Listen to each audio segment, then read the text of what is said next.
ومن المعالم التي مر عليها الخندق أطم الشيخين، مثنى شيخ، وهو مكان بين المسجد النبوي وجبل أحد، وله تاريخ.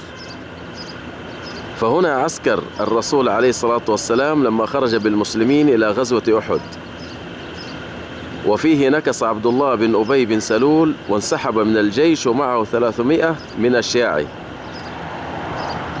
وفي هذا المكان عرض الرسول عليه الصلاة والسلام الناس يوم أحد، فأجاز من رأى ورد من رأى،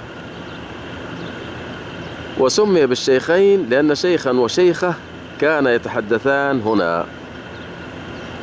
وقد بات الرسول عليه الصلاة والسلام في هذا المكان هو وأصحابه عندما خرج لأحد، وغدا صبح يوم السبت إلى أحد.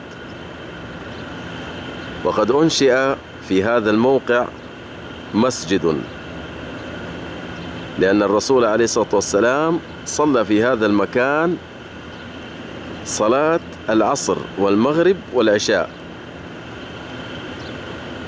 وهذا هو المسجد الذي أنشئ، وهو كما تشاهدون أمامكم، ويصلى فيه إلى اليوم، ويسمى مسجد الشيخين والدرع والبدائع والعدوة.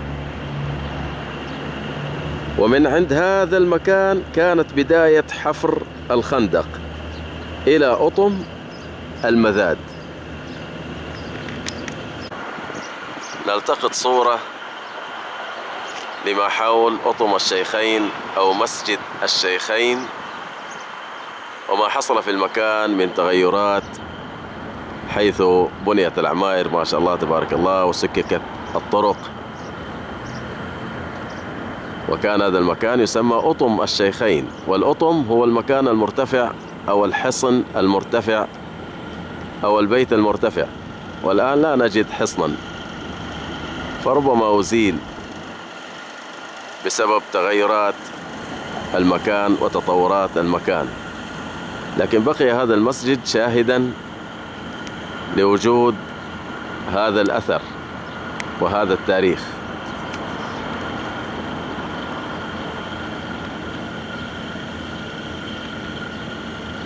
وهذه اللوحة فيها بعض الكتابات التي تفيد عن هذا الأثر. وفي نفس هذه المنطقة وخلف هذا المسجد، مسجد الشيخين، يوجد مسجد المستراح، أيضا له تاريخ، سوف نلتقط له صورة على السريع ونشاهد اللوحة المكتوبة بجواره.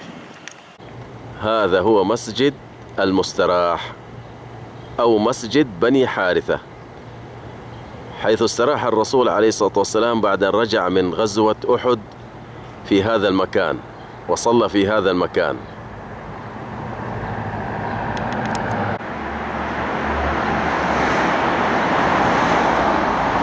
وهو موجود في حي الدرع على شارع سيد الشهداء. حتى مسجد الشيخين موجود في حي الدرع على شارع سيد الشهداء، كلا المسجدين موجودان في حي الدرع. هذا هو مسجد المستراح. وهناك في الأمام يوجد جبل أحد. وهذه لقطات لما حصل من تغيرات في المكان حول مسجد المستراح.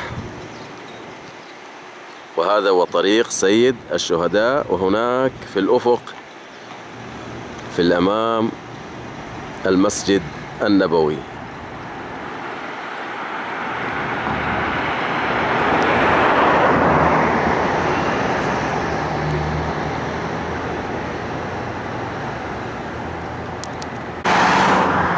ومن معالم الخندق جبل بني عبيد، وهما جبلان كبير وصغير. هذا الآن الذي أمامي هو الجبل الكبير، وعليه شلالات عملتها البلدية لتعطي له منظرا جميلا. وهذا الجبل الكبير موجود على شارع سلطانة.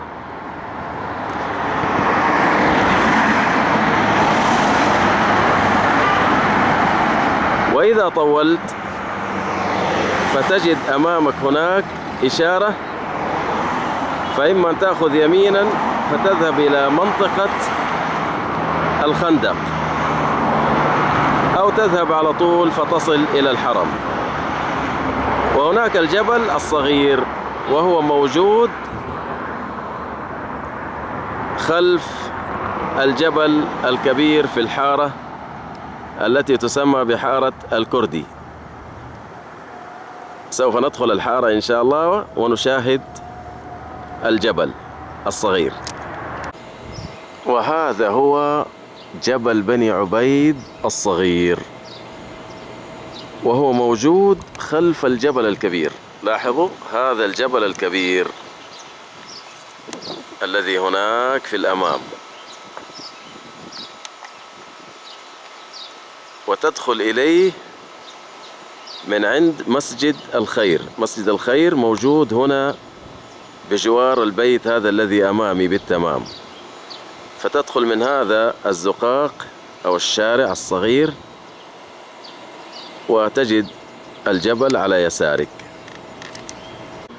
هذه صورة من جانب آخر لجبل بني عبيد الصغير. وهذا الجبل هو الذي مر من جواره الخندق، وهو موجود هنا في حارة الكردي.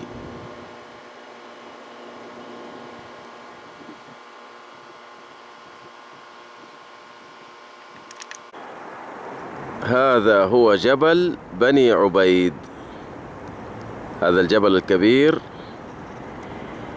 وبجواره هنا الجبل الصغير.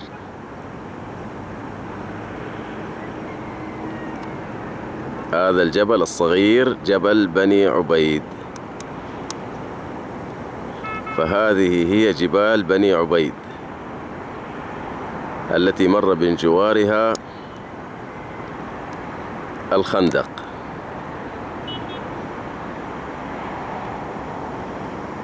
والآن أنا أصورها لكم من فوق جبل سلع.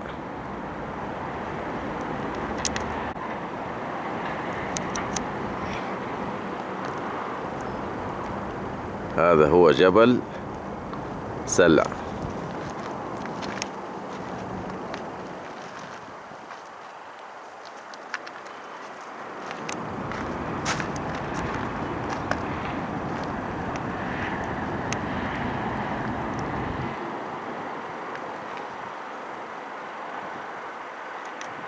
ومن معالم الخندق أطم المذاد.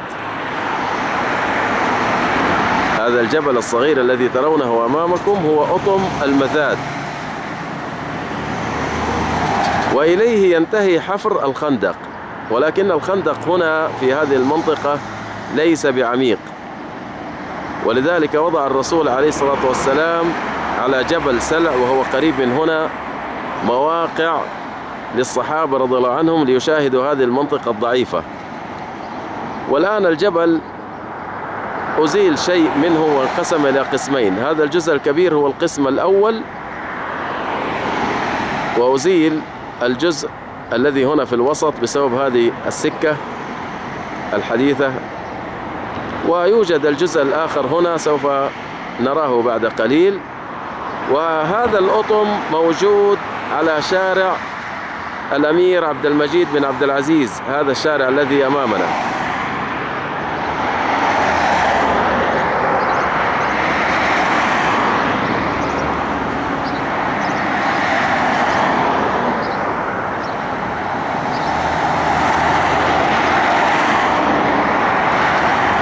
والأطم مقسوم إلى قسمين. الجزء الأكبر موجود هنا في حي العنابس، والجزء الأصغر موجود هنا في الحي المقابل وهو حي السيح.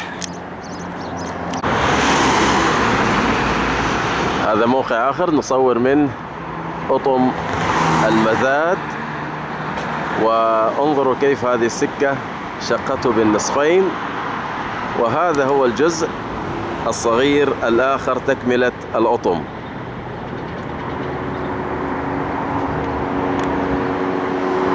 وهذا هو شارع الأمير عبد المجيد بن عبد العزيز الموجود فيه أطم المذاد، وهو قريب من جبل سلع. يعني لو مشيت مع هذا الطريق إلى أن تصل إلى هذه اليافطات، فلو أخذت يسارا تذهب إلى جهة الطريق الدائري، ولو أخذت يمينا تصل إلى المساجد السبعة الموجودة بجوار جبل سلع. فهو قريب جبل سلع، خلف هذه النخلات الموجودة هنا في يميني. خلف هذا النخيل يوجد جبل سلع، لكن هذا النخيل يسده. لو كان غير موجود لرأيناه، فهو قريب جدا. إذن هذه هي منطقة أطم المذاد. نأخذ لها صورة شاملة عامة لنشاهد كيف تغيرت المنطقة وكيف صارت الآن.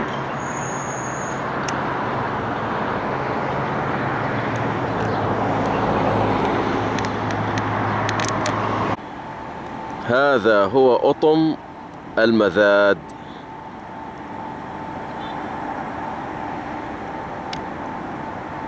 وهو عبارة عن جبل صغير بجوار جبل سلع.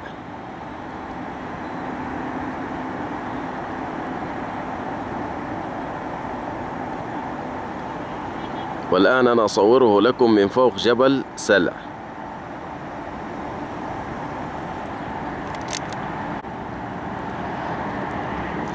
أنا الآن أقف فوق جبل سلع.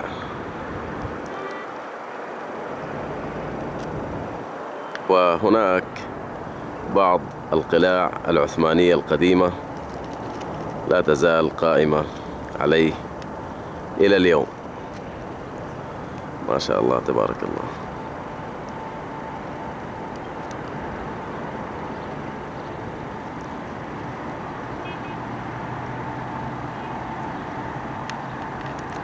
ومن معالم الخندق منطقة المساجد السبعة، وهي بجوار جبل سلع. هذا جبل سلع الذي خلف هذا الجامع الجديد الذي بني سنة 1428 هجرية. فتوجد هنا عدة مساجد بنيت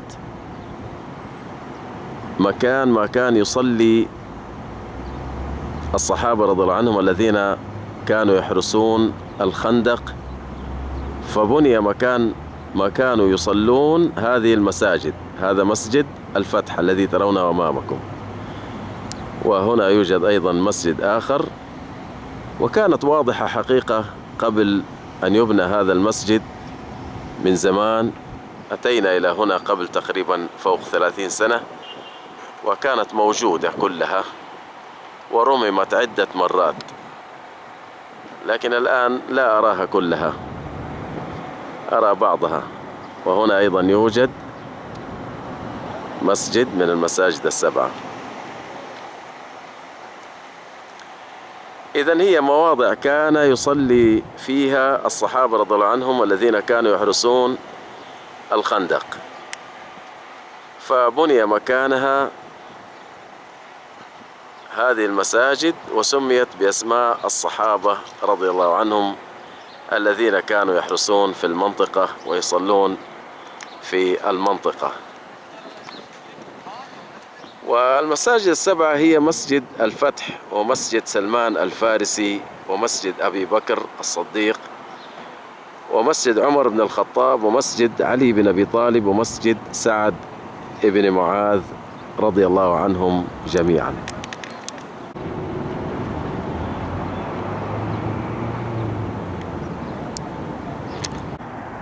وهذه هي منطقة المساجد السبعة.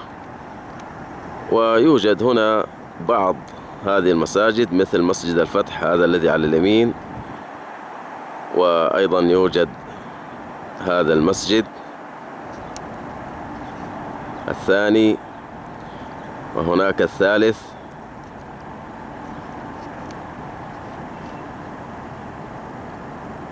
وهناك أشاهد الرابع.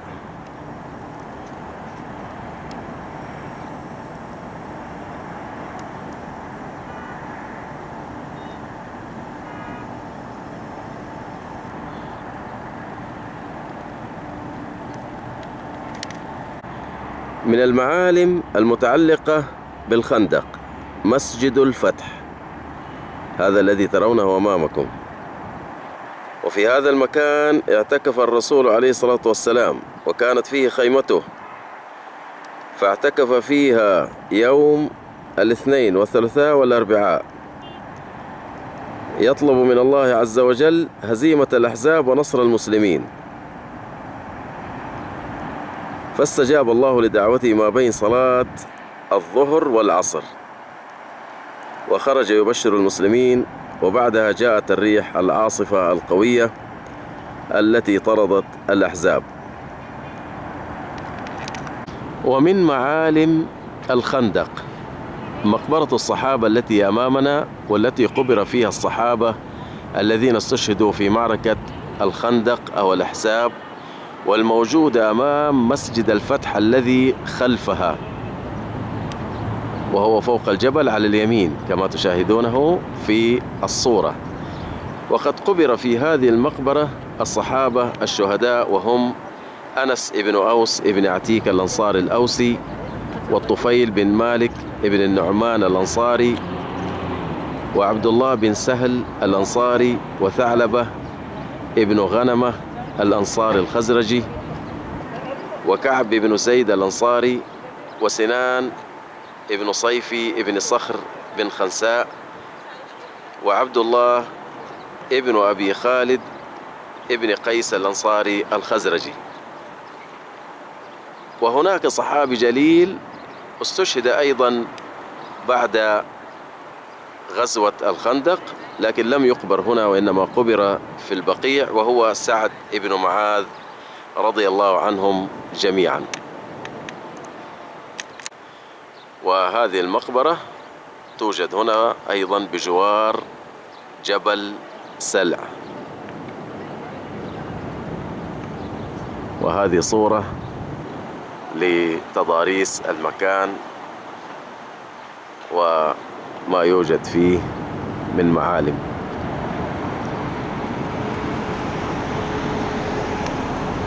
هذا الآن الذي أمامنا شارع السيح.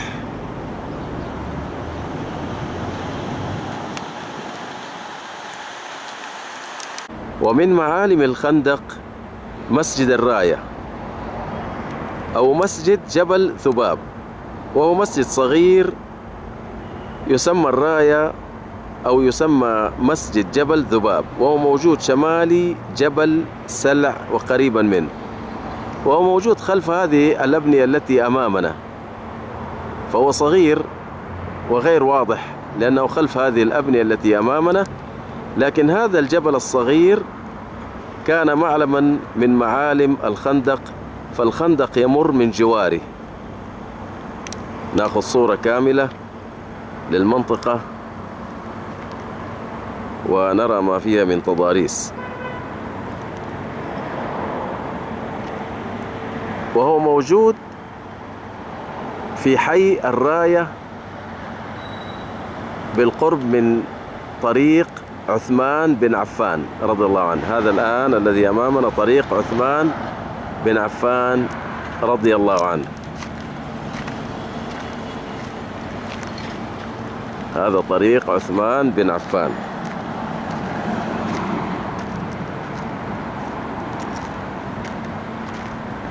وهذا هو الجبل، جبل صغير.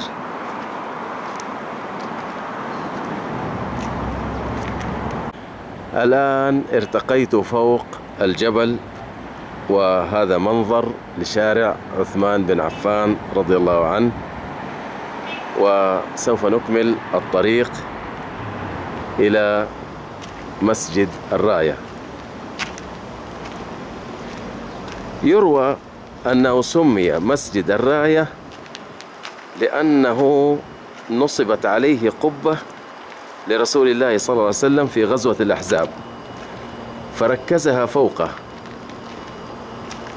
ليشرف على الجيش وحفر الخندق. وسمي بمسجد ذباب أيضا نسبة إلى رجل من أهل اليمن جاء المدينة في إمارة مروان بن الحكم وقتل أحد موظفي الإمارة، فقتل قصاصا وصلب على هذا الجبل.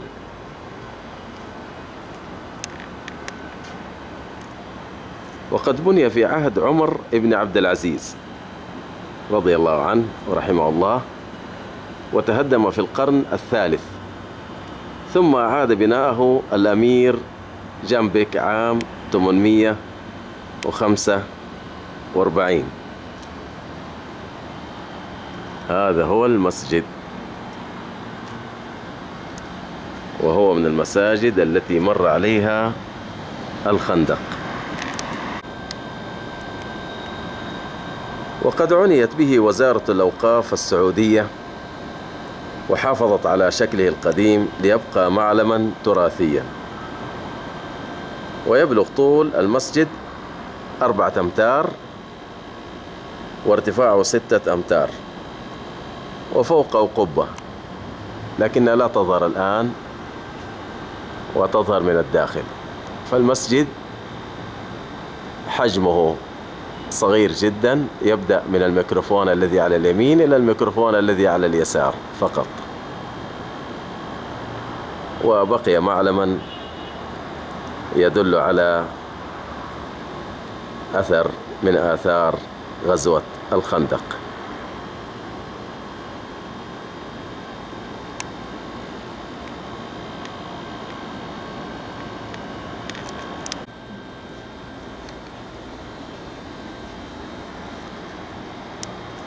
هذا مدخل المسجد، وهنا الباب الذي يدخلنا إلى داخل المسجد. مسجد صغير لكن وسع الظاهر من الخلف، فهذا هو المسجد أصلا. وهذه القبة،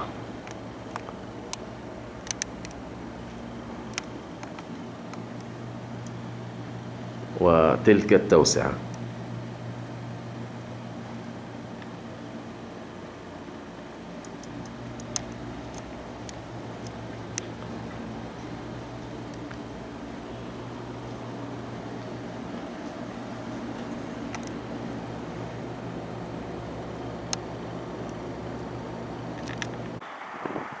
هذا موقع جبل ذباب، وهو جبل صغير، والذي فوقه هذه العماير، هذه العمارة البيضاء الرصاصية، وأيضا هذه العماير الصغيرة، فهي الآن قائمة على جبل ذباب.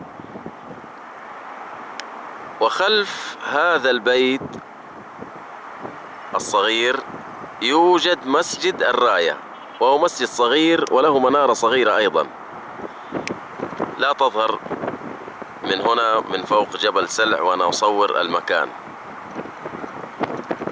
لابد أن تدخل الأزقة التي خلف هذه البيوت لترى المسجد بوضوح، فالبيوت تسد المسجد لأنه صغير والبيوت عالية.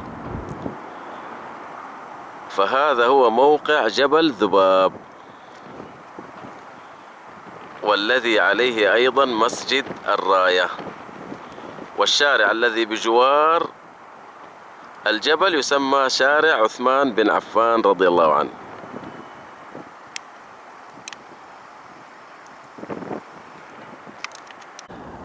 هذا الآن موقع آخر أصور منه جبل ذباب. هذا الجبل الصغير الذي عليه مسجد الراية والذي مر به الخندق. هذه الآن صورة أوضح وأشمل. لاحظوا الجبل ولاحظوا البيوت التي فوق الجبل وكأنها دست معالمه.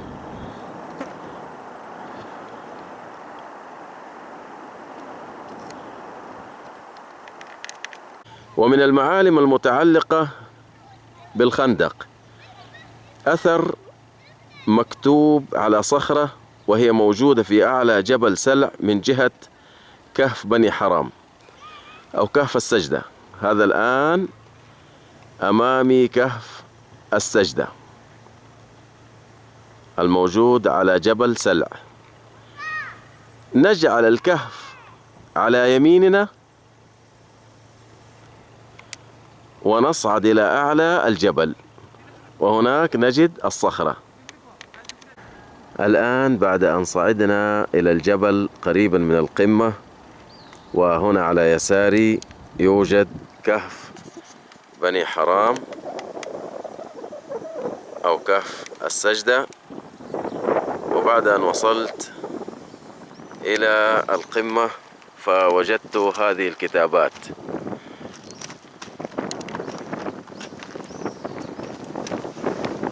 هذه صخرة مكتوب عليها لا إله إلا الله وحده لا شريك له.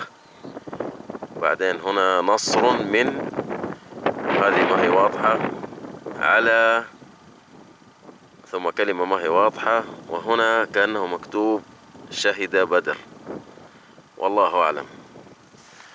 وهنا أيضا في الجوار توجد أيضا كتابات لكن مطموس عليها، كان فيها خرابيش.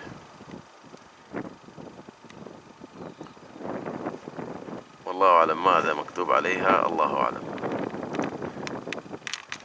وهنا في هذا الشق الموجود خلف الشق الذي عليه كهف بني حرام أو كهف السجدة توجد هنا عدة كتابات على هذه الصخور. ونبدأ من هنا من هذه الصخرة. لاحظوا معي هذه الكتابات، بعضها واضح وبعضها غير واضح. هنا كلمات غير واضحة، هنا مكتوب رسول أو رسوله من الله وحده. هنا أيضا توجد كتابة أخرى، لاحظوها معي،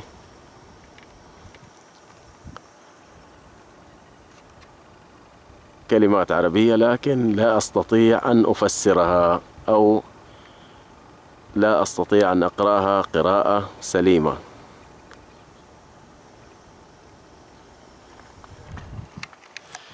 وهنا يوجد موضع ثالث على هذه الصخرة، فهنا موجود كتابة وكأنها الله يصلي على محمد وملائكته. وهنا أيضا في الأعلى توجد كتابة أخرى لكن ما أدري ما تفسيرها أو كيف تقرأ، الله أعلم. فهذه الكتابات مكتوبة على هذه الصخور على جبل سلع، لكن متى كتبت الله أعلم. لكن بعض الناس سمعتم يقولون أنها كتبت في السنة الخامسة، يعني نفس السنة التي قامت فيها غزوة الأحزاب. وهنا أيضا في نفس الشق الذي فيه كهف بني حرام في الأعلى توجد هنا أيضا كتابات، وبعضها واضح وبعضها غير واضح. وتوجد هنا بالجوار أيضا كتابات.